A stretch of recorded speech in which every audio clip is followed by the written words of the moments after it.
I've got some more rarities for you. I've got 3 receivers, 2 I've never seen before. Got a turntable that didn't know it existed. And then we've got a set of speakers from one of the biggest manufacturers that I haven't seen before either. I actually thought they were an overseas model bought by maybe somebody in the military. These have become my favorite episodes to shoot because they're new to me too. It's gonna be a fun one. Here we go. And this video is brought to you by skylabsaudio.com. Now through Cyber Monday, we are offering free shipping on purchases over $100. We just added a lot of new vinyl records, the Skylabs hoodie, t-shirts, our new RCA audio cables, Advanced Paris, Cambridge Audio, Grado. Head over to skylabsaudio.com. Help support the channel. We really appreciate it. Thank you.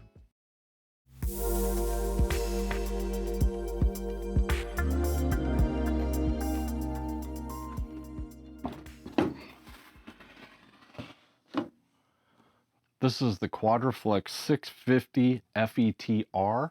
Quadraflex was the house brand for Pacific Stereo. This came out in 1978 at 65 watts per channel. And according to some information on the internet, this might be the first FET receiver sold. I don't know if I buy that. I don't know if that's real, but that's what they say on the internet, and you know how much you can trust that. It is definitely an early FET receiver. And unfortunately, because this one does not work and our tech couldn't find service information for it, I haven't had a chance to hear it. He was able to take the audio into the amplifier in and verify the amplifiers are working, but there's something going on in the tone controls or the preamp section that is not passing audio to the amplifier. And that's definitely a bummer because this thing is really cool. It looks really cool. I haven't pulled the top off yet to look on the inside to see what it's all about, but we're going to do that right now. And you can see somebody's done some work on the amplifier. It looks like the entire amplifier has been recapped. I mean, it definitely looks well built. It doesn't look budget. As far as inputs, outputs, power, and stuff like that goes, it would be your standard mid-tier receiver from 1978. I definitely want to get this thing running and fixed, and if we do, I'll do a little follow-up. It reminds me of a European Pioneer or Sansui from this era. And it's a good thing all the knobs are here because finding these would be a nightmare. Really finding any parts for those would be super difficult. I did look online and they just don't exist. eBay didn't have any for sale and I didn't see any parts at all whatsoever. I figured I would add this one to the video even though I haven't heard it, just in case somebody out there knows of a service manual for this thing. If you do, definitely reach out. I'd really appreciate it.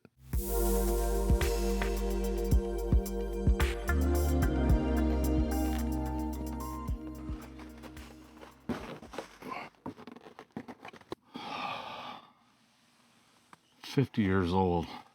The Pioneer. I'm gonna catch my breath. Hold on. I used to hang drywall for a living, and man, this is the Pioneer CS-63DX. These are from 1975. This is a 4-way speaker. This cabinet's huge. It's 30 inches by 18 inches by 13 inches. It is not a small cabinet. This is actually a notch above the CS-99s, which we get quite a few of all the time. So the CS-99s definitely outsold the 63DX. Honestly, when I got these, I assumed they came from overseas from somebody that was in the military. I hadn't heard of this model. We just don't see them. And these were only $40 more than the CX-99s. In 1975, they were $280, and the CS-99s were $240. And somebody's replaced these super tweeters up here. And to me, those look like the Philips tweeters that you see quite often. You've got a horn-loaded tweeter, 2 5-inch mid-range, 2 super tweeters, and a 15-inch woofer. The woofer's kind of stiff. I gave these a little bit of a listen. I made sure all the drivers were working, and it's kind of what you would expect. These speakers from this era of Pioneer and Sansui, ones people might call kabuki speakers, they definitely have that boxy sound. There's no way around it. There's too many drivers in this small of a cabinet to avoid that. You know, CAD programs and speaker technologies come a long ways from this. I think this was visually impressive to people that were speaker shopping, and being able to say super tweeters was also impressive. I think it was a salesman's tactic. You know, you could say, well, this is a 4-way. You don't want that 2-way speaker, and this has super tweeters and a 15-inch woofer. You know, little did they know back then what could be accomplished with a smaller cabinet and less speakers. But it's just not my thing as far as the sound signature goes. And it doesn't matter if it's Pioneer or Coral or Sansui, Kenwood, all those speaker manufacturers were kind of guilty of this back in the day. And if you've got a pair of these and you love them, again, it doesn't matter what I think anyway. It doesn't matter. It's just not for me. We'll put them out on the floor and let somebody A/B with other speakers. I'm not going to try and hide my opinion of something that we are planning on selling.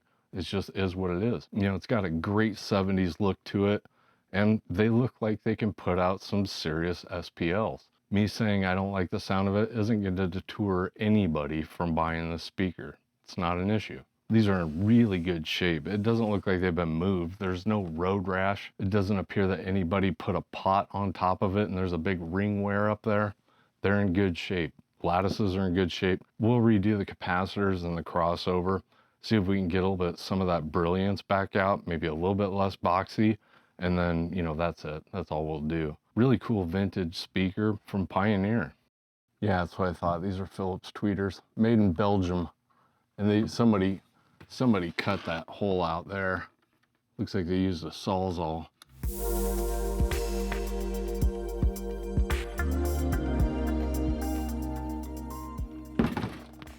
Interestingly enough, this is another house brand from Pacific Stereo, which from what I understand was a West Coast company that had a few stores here in the Midwest. And these are actually really well regarded. I listened to this one a little bit ago. It kind of reminds me of a Pioneer from 1978. Definitely punchy. It sounds really good. And after reading several forums on the internet, I'm not surprised. The bummer with this one, I'm missing the volume knob. So I'm gonna dig through my stash. I really doubt I have one, but it might be one of those that I set back in the back and put a safe search on eBay and wait for that thing to pop up and just pay the piper. That's part of the fun of vintage electronics. There's probably 5 receivers back there in the back room that are missing one little piece. And I don't want to put them out on the floor unless they're complete and correct. By the way, if you're in that same position, that's it. That's the answer. You know, go to eBay. I'll put Concept 5.5 volume knob in the search, and then I'll hit save search and notify me when one pops up. Because besides that, there isn't much you can do for sourcing one of these knobs or one of these switches. And with this, you got AM, FM, 1 phono, 2 tape loops, no auxiliary. So you're getting 2 line level, a phono, AM, FM. You've got A, B, and C speakers, so you do have 3 speaker outputs, and then you've got bass and treble control. And nothing really special on the back side. You do have a pre-out main in on this 5.5 from Concept, and everything else is, you know, pretty standard. Looks like a 1978 receiver from the back. I'm gonna pop off the top. Let's take a look at the inside. Yeah, this thing's beefy. You've got 2 amplifier boards, one for left, one for right. Got really nice heat sinks, standardized transistors. Got your relay. Everything about this looks like it's really high quality. I heard a rumor online that Concept did not submit these receivers to reviewers because Pacific Stereo was actually worried about Concept receivers upstaging the brands that they sold in Pacific Stereo, like Pioneer, Sansui, Marantz. And again, I don't know if there's any truth to that at all. It is the internet, and there's no real way to dispute it. So take it with a grain of salt. These are built really well. They do get a lot of high praise online. I don't see anything in here that's a huge improvement over Pioneer, Marantz, or Sansui, but it's definitely well built. This is not a budget receiver. The lamps inside of the buttons doesn't really do much for me. That's just a personal thing. The tuning needle has a good swing to it. It feels good. It's got a good glide. The only other thing I don't like about this is the sound of the volume control when you manipulate it. I'll see if you can hear it. I know it's kind of a small thing to fuss about, but kind of bugs me. Some people like a smooth volume pot, and other people like a notched where it clicks into position on it. And it's just, there's no right or wrong with any of this stuff. It's just what you like. And I don't mind either. I think I prefer smooth, but I don't like them that noisy.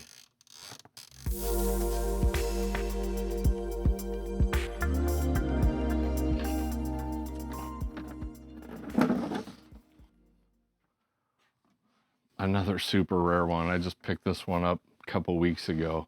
Didn't know they existed. This would be an early 70s Sony PS-1100 turntable. And it's a really nice looking turntable. What makes this one unique is it's not belt and it's not direct drive. It's actually idler drive. And there's very little information on this one as well online. So I don't have dates or the original MSRP. I imagine these didn't sell very well because in the mid to early 70s, there just weren't that many idler drives being made. You know, most people switched to belt. Techniques had already come out with their first direct drive turntable. And there are definitely some issues with cheaper idler drive turntables. Even though this is a steel platter on here, it's still pretty thin. And you know, there's not much weight to that. And Dad just went through this one last week. So that wheel, the idler, it spins on the inside of the rim, right? Yeah, it spins on the inside of the rim. This is the platter. Yeah. And that fits on here, and this contacts the inside surface of the platter. Yeah, the problem, you know, with this one in particular too, because that platter is so thin, you know, there's not a lot of weight to it. You can really feel the rumble. Yeah. You know, you can feel that vibration transferring from that idler wheel to that platter. Yeah, so that's why they want you to put this on off. Even when the machine shuts off at rest. Otherwise that stays on there and it contacts it and it'll put a dent in that wheel. We've seen that 1,000 times, haven't we? Yeah. And then when it goes around, it's it sounds like a flat tire. Yeah. Well, cool. I'm glad you got it working. Yeah, it's working. That's a rare one. We don't see very many idler wheels anymore. Yeah, that's true. Especially from Japanese makers. Yeah. Yeah. I think this turntable is kind of more of a novelty or a rarity than it is something that you're going to put a really expensive cartridge on and use for critical listening. You know, it kind of is what it is. I'm sure this was a budget turntable back in the day. And this does have auto return on it. It's not fully auto, but the auto return is nice. The one big bummer about this turntable really is it's not a removable head shell, which makes mounting cartridges a little bit more difficult. Thinking about like an Ortofon cartridge, it's not going to work. That body's way too wide for the amount of space that this head shell has on it. So you're going to be really limited with this turntable. But as far as anybody just picking this up, that idler drive makes servicing one of these a little bit more complicated. For an entry-level turntable, though, it looks really nice.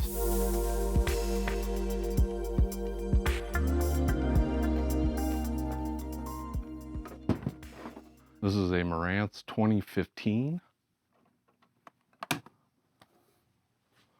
And I don't think I've heard more praise from the Marantz community than with the 2015 than the 2010, which is the older version of the 2015. These came out in 1974.